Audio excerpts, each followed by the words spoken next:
Hi and welcome. Panic, or so-called panic attacks. Have you ever had that feeling? I have. You know, when your breath kind of goes down to here and that's it. It just stops. It's not a really nice one. Feeling, I mean. But you know, 1 out of 3 people will experience this in their lifetime. And I got a request from Tina about how to handle so-called panic attacks. Now, Tina, I hope you like it. Mwah. This one is for you. Welcome to Mindset Mastery Living. I'm Margrét Dattdóttir and I serve people that want to take control of their lives.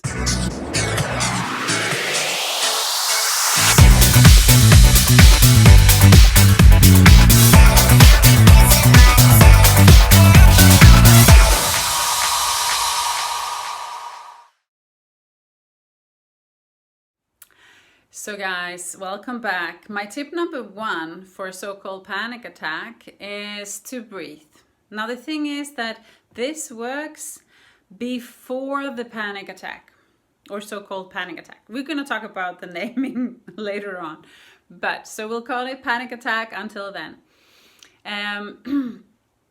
So before a panic attack, sometimes you know that in certain situations or in certain places you will find this feeling of not being able to breathe, and sometimes it's a full out panic, and sometimes you just kind of you know it's coming. Now when you know that it's coming, that you've got to know yourself good enough, or that you know the situations that they usually come in, breathing is like the best thing you can do. But that's before the panic takes all over your body. Now the breathing, I've talked to you so many times about the breathing. The breathing needs to go all the way down to your core. Okay, so when you breathe in, your stomach goes out, and when you breathe in out, your stomach goes in, right? If your breathing is up here, your shoulders will go like this when you breathe, and it's kind of a chaos up here when you're breathing like that, because then you are afraid, you are in some kind of a panic, you're stressed out, and there's like chaos, and you can't find any structure, you can't see your choices in the situation. So that's why my tip number 1 is breathing before a full-blown so-called panic attack. My tip number 2 is to find things to count. Now when you are feeling the panic taking over your body, it's really difficult to breathe, you count things. Everything that's red, just look around you and count everything that is red. And then you count everything that's yellow. And then you count everything that's green, and so on. You can also do a little exercise finding like 5 things that are square around you in your surrounding, or and then you just go down from 5 square things, 4 circle things, and then you find 3 black things, and then you find 2 very flat things, and then you find 1 very strange thing. Now I'm just making this up. It can be anything. Now what this does is that it takes you to here and now, okay? To the present. Because when you are in a panic attack, you are not. You are somewhere else, right? This is actually an exercise I learned from my cousin, Ragnheiður Eiríksdóttir Bjarman, that you can actually give to kids. It works just as well on adults, I promise you. My tip number 3 is to give yourself some cognitive therapy just on your own. Now, I gave you a bonus tip on my live Facebook video last Monday, like I normally do. And that bonus tip was to, when you are in a panic attack or in a panic, you get symptoms, right? Now, the symptoms often freaks you out, right? And then you kind of get more panic. And around it goes. So the first thing I want you to look at is the words that you are using. Are you using the word panic attack?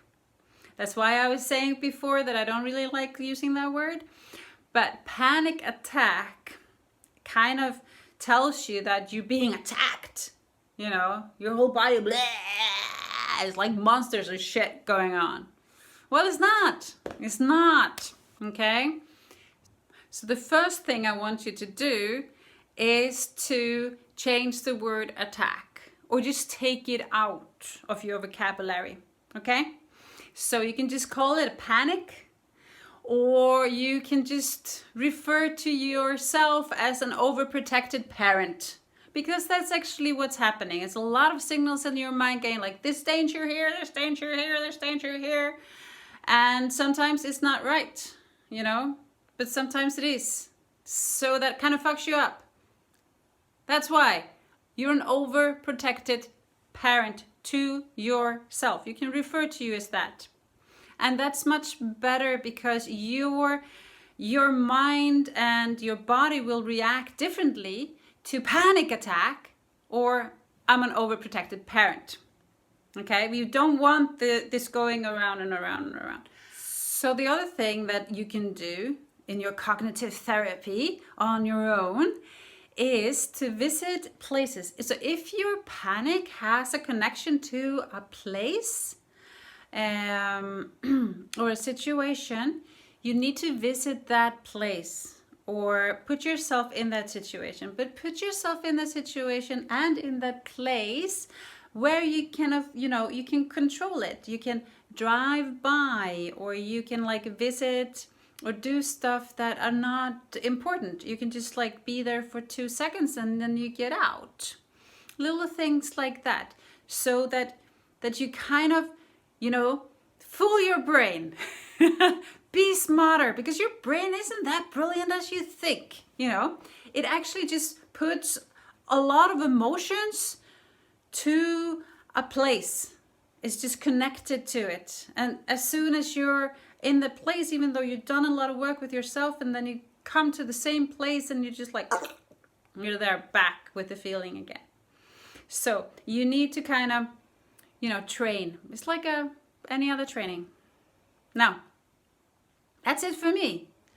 These are really good advice and they really do work. So try them out. Thank you guys for watching, and please subscribe to my channel if you like what I'm saying.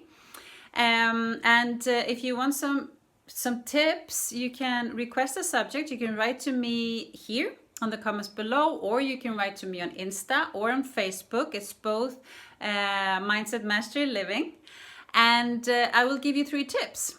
Now, of course, as always, I will also give you a free coaching session. The same there. Just write to me on Instagram or on Facebook, Mindset Mastery Living. But before you leave, I need you to have it in your heart that you got this.